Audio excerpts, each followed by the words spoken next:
Hi everyone, I'm Christine Wang. I'm a senior in the Psychology Department and Program in American Studies. I am also one of the new Media and Communications interns at Career Services. This is the first in a series of vlogs of providing you guys with helpful information and general advice. Today I'll be talking to you about how to introduce yourself to recruiters and how to make sure that you make a really good first impression. So I like to think of the introduction in three parts. First is basic information.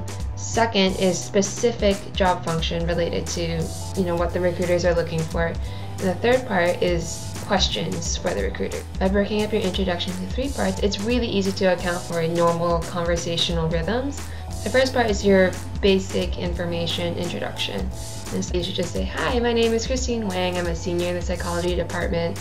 I am also a Media and Communications intern for Career Services. You give your first tagline, then describe that first title that you just mentioned.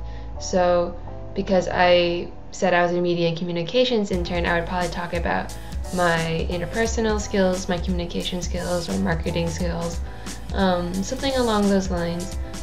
So after you give your first tagline, that's when you can start really showing what you know about their company and what you can offer them. So in the second part, give an additional piece of information that makes you competitive for the job that you're looking at.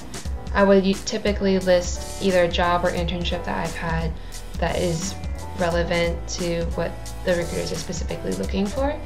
I like to come up with multiple options for the second part depending on the company that I'm looking at.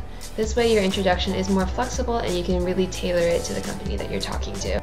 So if I was looking at a startup or a tech company, I would talk about the internship that I had 2 summers ago where I was working for a technology startup in New York City. So I have a lot of different roles in that company, and that's pretty common for a startup.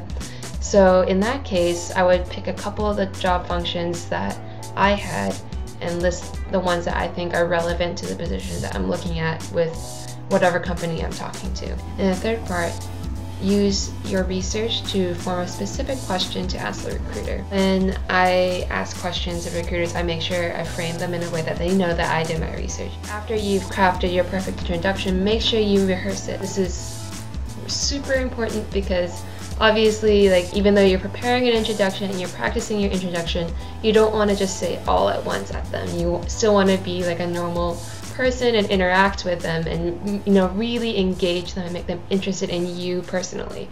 It's only going to help you if you can demonstrate you have great interpersonal skills and that you're really interesting and social. Along the same lines as rehearsing your introduction, it's really important that you really listen to the recruiters.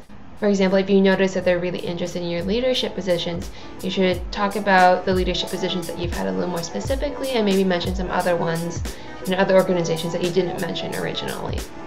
So that's it for this week. Thank you guys for watching. Hopefully you'll come back and watch more of our videos. Good luck at the career fair, and I'll see you there.